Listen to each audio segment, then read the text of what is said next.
जय सिया राम मित्रों। कहते कर्म प्रधान विश्व करि राखा, और जो जस करिए तस फल चाखा। जो जैसा करेगा वैसा ही फल पाएगा। ऐसे हुआ था देवराज इंद्र के पास। और ये देवराज इंद्र को देखेंगे पूरे शरीर पर आंख आंख जैसे बने हैं। क्या कारण था, इसके पीछे की क्या कहानी है? कौन ऋषि ने इसको श्राप दिया था? किसके श्राप के कारण देवराज इंद्र के पूरे शरीर पर आंख बन गए?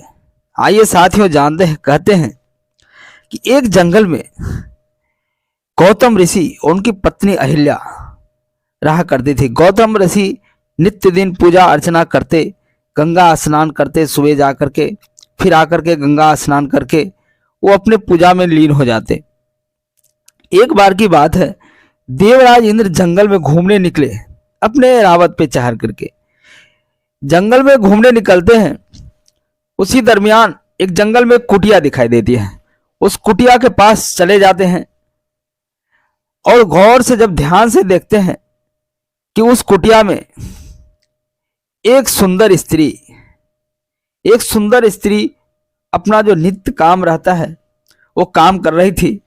घर के जो भी काम रहते हैं, ऋषि जब चले जाते पूजा पाठ में तो उसकी पत्नी अहिल्या काम करती थी। जो घर का जो काम रहता है, गृहिणी थी। और सुंदर, इतनी सुंदर थी अहिल्या, उसको देख के इंद्रदेव लालायित हो गए, अपने आप को संभाल नहीं पा रहे थे। इतने उसके प्रेम में बह गए कि इंद्रदेव सोच रहे थे मैं क्या करूं, कुछ समझ नहीं आ रहा था। किसी तरह अपने आप पर काबू पाकर के देवराज इंद्र स्वर्ग की ओर लौट जाते हैं। लेकिन रात भर उनको नींद नहीं आई। पूरी रात बेचैनी में पड़े हुए थे इंद्रदेव। अगले दिन वो फिर आ जाते हैं। फिर गौतम ऋषि के कुटिया के पास जाते हैं और छुप छुप कर देखते हैं कि पूरा देख लिए कब गौतम ऋषि उठते हैं, कब स्नान करने जाते हैं, कब खाना खाते हैं, कब सोते हैं। ये सब देखते देखते पूरी तरह जानकारी ले लिया। फिर फिर इंद्रदेव चले जाते हैं स्वर्गलोक जाने के बाद वहां भी उनकी बेचैनी खत्म नहीं हुई। पूरी बेचैन रहते थे। उनकी मन में थोड़ा भी स्वर्ग में मन नहीं लगा था। किसी तरह सोच रहे थे कि अहिल्या के साथ कैसे हमारा संबंध होगा। साथियों, इस शारीरिक संबंध बनाने का जो मोह होता है ना, बहुत ही खतरनाक है।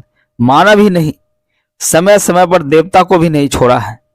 इस प्रेम का शारीरिक भूख ऐसी भूख है जी, लोग कोई भी कदम उठा देते हैं इसके पीछे। वही देवराज इंद्र चाहते हैं चंद्रमा के पास चले जाते हैं, चंद्रमा के पास, और कहते हैं हे चंद्रदेव, आप मुझे मदद करो। फिर चंद्रदेव कहते हैं क्या हुआ, क्यों आप इतना बेचैन है भगवान? आप प्रभु बोलिए, मैं क्या आपको मदद कर सकता हूं। तो अपनी आप बीती कहानी सुनाई। बोला आप मुर्गा बन जाओ, और मुर्गा बन के गौतम ऋषि के आश्रम के सामने अब आवाज देना।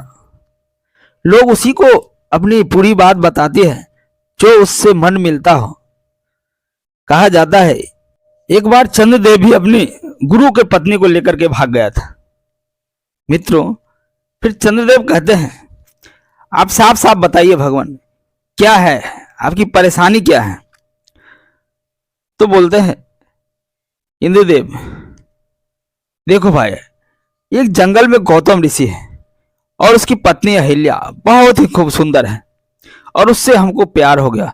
उसके प्रेम में इस तरह पागल हो गया हूं कि मैं रात को नींद नहीं आता, मैं कुछ खा भी नहीं पा रहा हूं, एकदम हमेशा बेचैन रहता हूं।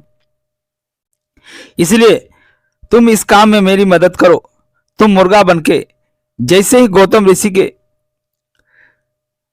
कुटिया के सामने आवाज दोगे, गौतम ऋषि का नींद खुल जाएगा। तुम जोर से बोलना, गौतम ऋषि के नींद खुल जाएंगे। जब गौतम ऋषि स्नान के लिए चले जाते हैं गंगा किनारे, तब हम उनके पत्नी से मिल लेंगे। इस बीच में चंद्रदेव ने इस काम के लिए तैयार हो गया और दोनों निकल जाते हैं, चंद्र भगवान और इंद्रदेव, गौतम ऋषि की कुटिया की तरफ। और जाते जाते जाते पहुंचते हैं गौतम ऋषि के कुटिया में आसपास पहले देखते हैं, भ्रमण करते हैं, क्या है यहाँ का, कैसे रह रहे हैं गौतम ऋषि। गौतम ऋषि कुटिया में और कौन कौन रहता है। तत्पश्चात जब आवाज लगाता है मुर्गा बन के चंद्रदेव ने, तब गौतम ऋषि अपनी पत्नी के साथ सो रहे थे। देखते हैं एक मुर्गा का आवाज आया तो गौतम ऋषि सोचते हैं शायद सवेरा हो गया, अब चलना चाहिए। फिर वो अपने कमंडल उठाते हैं और वहां से निकल जाते हैं। जब पहुंचते हैं गंगा किनारे तो देखते हैं कि ना तो यहां कोई पशु पक्षी का हलचल है, ना ही कोई जानवर का हलचल है। नित्य दिन जब जाया करते थे तो वहां पशु पक्षी और जानवर का हलचल हुआ करता था, लेकिन आज तो कुछ भी नहीं है। उनको थोड़ा सा संदेह हो गया। गौतम ऋषि बहुत ही ज्ञानी महर्षि थे, बहुत ही बुद्धिमान थे। वो समझ गए हो न हो मेरे साथ कोई छल किया है। वो वहां पर से निकल गए अपनी कुटिया की तरफ, और इतने बीच में इंद्र ने क्या किया, गौतम ऋषि का वेश बना करके चले जाते हैं। अहिल्या के पास गौतम ऋषि की पत्नी थी और वहां पे उनकी मीठी मीठी प्यार की बातें करने लगते हैं और अपने बाहों में जकड़ लेते हैं और उनसे शारीरिक संबंध बनाना चालू कर देते हैं। इतने में गौतम ऋषि जब पहुंचते हैं अपनी कुटिया के पास तो देखते हैं दरवाजे पे एक मुर्गा है। तो अपने कमंडल से जल छिड़कते हैं, लेते हैं और मंत्र पढ़कर मारते हैं। तो देखते हैं ये तो चंद्र है, ये तो चंद्र भगवान है। ये चंद्रदेव यहां मुर्गा के भेष में क्या कर रहा है। उनको संदेह हो जाता है, वो बहुत गुस्से हो जाते हैं। इतने में गुस्से तो हो ही थे, जब अंदर जाते हैं तो सेम उन्हीं का भेष में, उन्हीं का रूप में एक व्यक्ति उनके पत्नी के साथ शारीरिक संबंध बना रहा है। तब गौतम ऋषि और गुस्सा हो जाते हैं, और गुस्सा होते हैं और अपने कमंडल से जल लेते हैं और मारते हैं उसके ऊपर। बोला कौन है ये, तो देखते हैं ये तो इंद्र है। इंद्र ने मेरे पत्नी के साथ ऐसा किया है। तब इंद्र वहां से निकलने की कोशिश करता है, भागने की कोशिश करता है। तब वो अपने पत्नी को कहते हैं, हे नारी, तुम्हें अपने और पराये में कोई फर्क नहीं लगा? किसके साथ तुम सो रही हो, किसके साथ काम वासना में लीन हो? बोलता है प्रभु मुझे माफ कर दीजिए। बोला तुमसे तो अच्छा पत्थर है, और मैं तुम्हें श्राप देता हूं कि तुम पत्थर के हो जाओ, क्योंकि जिस स्त्री को अपने और पराये में फर्क नहीं हो उस स्त्री को पत्थर के समान ही है, और तुम पत्थर का हो जाओ।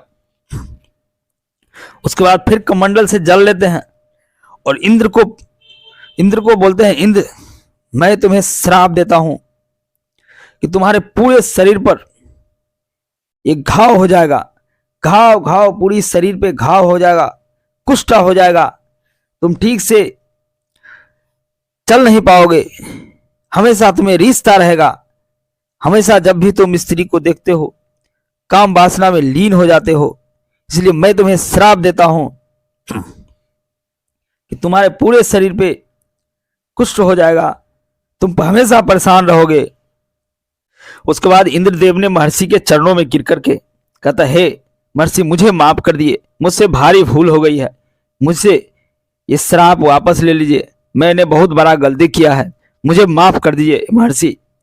महर्षि कहते हैं मेरा दिया हुआ श्राप लौटा तो नहीं सकता, क्योंकि और ये झूठा भी नहीं होगा, लेकिन मैं इसको बदल जरूर सकता हूं। ये जो तुम्हारे शरीर पे जितने घाव हैं, कुष्ठ फूटे हुए हैं, ये आंखों में परिवर्तित हो जाएगा, और इंद्रदेव के पूरे शरीर में वो घाव जो था वो आंखों में परिवर्तित हो गया। तब अहिल्या कहती है, प्रभु जिस काम के लिए मुझे आप श्राप दिए हैं मैंने वो तो मेरा गलती क्या है, मैं तो आपके शक्ल में आया इंसान, उसे मैंने अपनाया। मैं सोचा आप है, इसमें मेरा क्या गलती है प्रभु। तब महर्षि गौतम ऋषि कहते हैं कि मैं तुम्हें एक वरदान देता हूं कि त्रेता युग में भगवान श्री राम जब आएंगे मर्यादा पुरुषोत्तम, और उनके चरणों के जब तुम्हारे ऊपर लगेगा, उनके चरणों से तुम्हारा उद्धार हो जाएगा, फिर तुम वापस इसी रूप में आ जाओगी। तब तक तुम्हें इंतजार करना पड़ेगा। ये श्राप था महर्षि का, गौतम ऋषि का साथियों।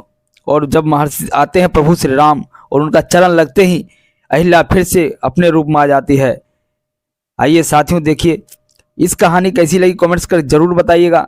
अगर अच्छा लगे तो वीडियो को लाइक कर दीजिएगा, और चैनल पे नए चैनल को सब्सक्राइब कर लीजिएगा, और साथियों को भी शेयर कर दीजिएगा, क्योंकि इस तरह के धार्मिक प्रसंग हमारे चैनल पर आते रहते हैं।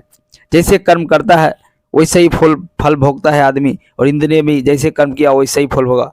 जय श्री राम।